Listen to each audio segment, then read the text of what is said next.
My husband joked that he settled for me in his birthday speech. Best Reddit stories. Okay, I need to get this off my chest because I can't stop thinking about the scene. I'll try not to go on too long, but it's eating me up inside. Last week my husband had a birthday. He wanted a big party, something we hadn't done in a while. Friends, family, unlimited drinks, that noisy vibe that he loves. I spent the entire week helping to organize, taking care of every detail from the food to the playlist to ensure the night was perfect. I know how important these moments are to him, so I did everything with care, even if I prefer something more intimate and calm. The party was lively, everyone was laughing, talking loudly, the music was playing at full volume. I was already a little tired but happy to see he was having fun. And then, that classic moment of every birthday arrived, the speech. He climbed onto a chair, banged his glass to attract attention and waited for the hubbub to die down. I was near the snack table holding my glass of wine half away but with my eyes fixed on him. At first he said nice things, he thanked his friends, made jokes about the football group and even got some laughs with childhood stories. So far so good.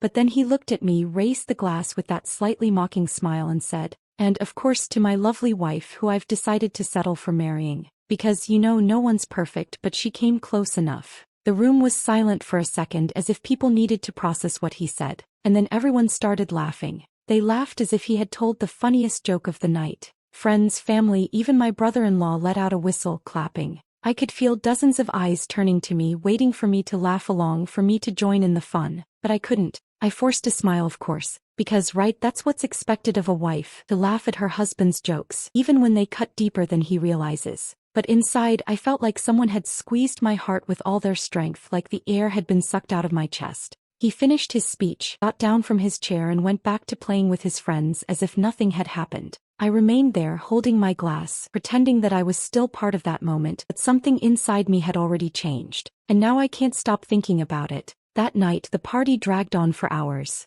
He continued laughing, drinking, telling stories with his friends, while I forced myself to appear normal. With each sip of wine I tried to swallow the lump that was forming in my throat. I didn't want to make a scene, I didn't want to be the dramatic wife who ruins her husband's party. When we finally made it out, the silence in the car felt heavier than ever. He drove with one hand on the steering wheel and the other trying to find mine, but I kept my arms crossed, staring at the city lights speeding past the window. He tried to start a conversation, commenting on how great the party was, how excited his friends were, and how good it had been to see the family together after so long. I just mumbled something like, "Yeah, that was cool," and got lost in my thoughts again. In my head, the speech scene repeated itself in a cruel loop.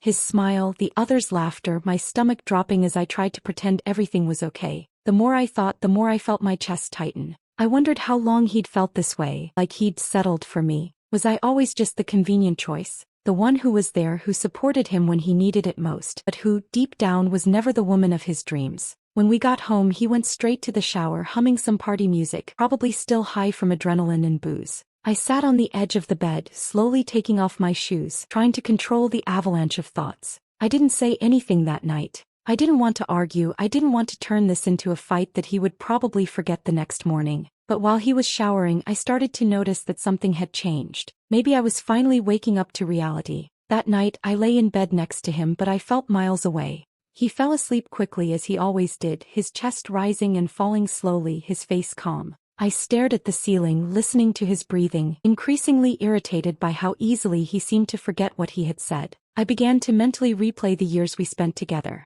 In the beginning we were inseparable. I remember how he used to look at me with that sparkle in his eyes, as if I were the only person in the world who mattered. I felt safe next to him, like I had found my place. But little by little things started to change. Not all at once, of course. They were small things, almost imperceptible at first. Subtle comments about my weight, criticisms disguised as jokes about my clothes or the way I did my hair. He said I worried too much, that I needed to relax, but I knew something was wrong. I remembered all the times I put my own dreams aside to support his, the jobs I turned down so I wouldn't have to move, the friendships I let cool because he didn't like some of my friends. Little by little, my life molded itself around his, until I lost myself completely. And now, that speech at the party felt like the period in a sentence I had been trying to ignore for years. He didn't see me as someone he chose to spend his life with, but as someone he settled for. I turned to look at him, the dim light from the lamp illuminating his sleeping face. For a second I almost felt sorry for him, so sure of himself, so sure that I would never have the courage to leave. I closed my eyes, trying to force myself to sleep, but all I could think about was how sad it was to be lying next to someone who was supposed to love me, but who actually seemed to see me as just a convenient option. The next day I woke up with a mixture of confusion and a huge weight on my chest. I knew that I could no longer pretend that everything was fine, that I couldn't continue living that silent lie that we call marriage. But, on the other hand, he had a huge fear of the unknown. What would come next? Would I have the courage to actually leave?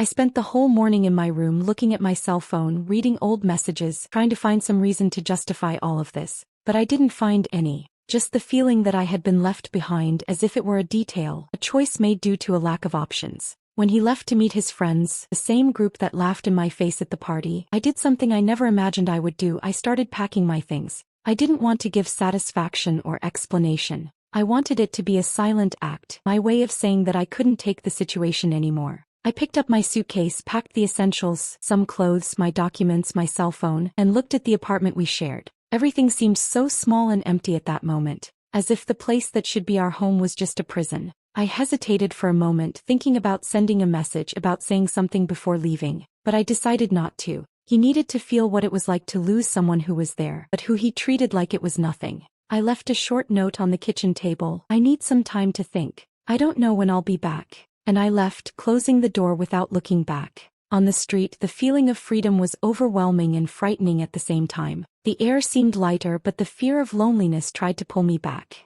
I didn't have a plan, I didn't know where I was going, I just knew that I needed that time for myself. It was already evening when I received the flood of messages from him. At first I was silent with no response. Afterwards, the messages became more desperate, mixing apologies, promises that I would never make a joke like that again, and accusations that I was being unfair. I read everything, but I didn't respond. I needed that silence. I needed to find myself again. And that's why I'm here writing this to you. Because maybe, just maybe, sharing this story will help you understand that you can't ignore what you feel, even when love seems to have turned into indifference. Still, without responding to his messages, I spent the next few days lost between the relief of being away from him and the guilt that insisted on squeezing my chest. Sometimes it felt like I was running away from the problem, other times I felt like I was finally finding myself. I talked to some close friends, the ones I always left aside because of the wedding. They were a support, a voice of support that I didn't know I needed. They made me realize that I wasn't wrong for feeling this way, that I deserved to be truly valued and loved. I started writing down everything that came into my head as if it were therapy. With each word written, I felt like I was releasing part of my pain. And over time, my strength too. Of course, it wasn't easy. The feeling of abandonment, the fear of the future, the loneliness in the middle of a city that suddenly seemed too huge, it all made my days an emotional roller coaster. He kept texting, calling, trying everything to get me to come back. Some were sincere, others arrogant. When I responded, he apologized. When he didn't respond, the messages became more aggressive. It was a tiring game, and I knew I needed to protect myself. But I also realized that in order to move forward, I needed to be honest with myself and understand what I really wanted. Not just for him, but for my life as a whole. I decided I needed some time of my own to rediscover who I was before I was his wife. I went back to doing things I loved that I had put aside. I started running in the park, started reading books that inspired me again, and even signed up for a photography course, something I always wanted to do. With each step, I felt my self-esteem returning, my voice strengthening.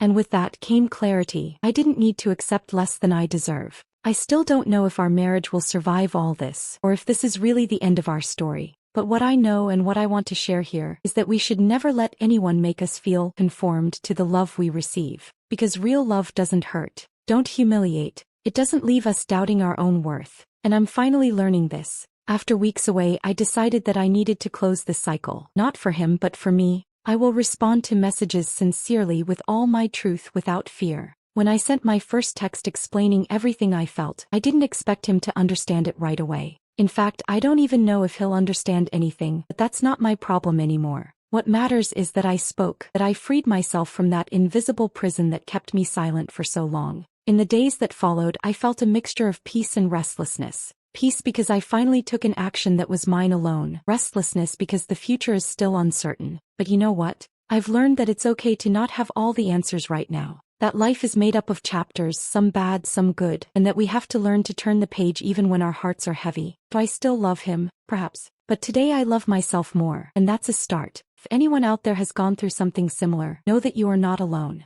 It's not worth settling for crumbs, for jokes that hurt, for a love that makes you doubt yourself. Life is too short for us to accept less than we deserve. And this is my story, my outburst, my liberation.